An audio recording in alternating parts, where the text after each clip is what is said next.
غزہ پر اسرائیلی بمباری 7ویں دن بھی جاری ہے۔ اسرائیل کی بے رحمانہ اور سفاک بمباری سے شہید فلسطینیوں کی تعداد 1570 ہو گئی، جبکہ زخمیوں کا ہنسا 7200 تک پہنچ گیا۔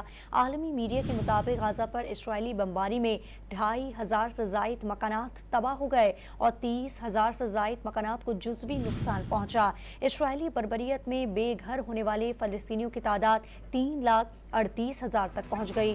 2,20,000 فلسطینی اقوام متحدہ کے اسکولوں میں پناہ لینے اور 1,00,000 فلسطینی اپنے عزیزوں اور گرجا گھروں میں رہنے پر مجبور ہو گئے۔ فلسطینی وزارت صحت کے مطابق اسرائیل نے امدادی کارکنوں کو بھی نہیں بخشا ہے اور مختلف حملوں میں 50 سے زائد طبی عملے کے ارکان بھی شہید ہوئے ہیں۔ غیر ملکی میڈیا رپورٹس کے مطابق اسرائیل نے گزشتہ 6 روز میں غزہ پر 6,000 بم گرانے اور 4,000 ٹن بارود برسانے کا اعتراف کیا ہے۔ اسرائیلی بمباری سے وسیع تباہی سے غزہ پٹی میں ماحولیاتی آلودگی اور وبائی امراض پھیلنے کا خطرہ ہے۔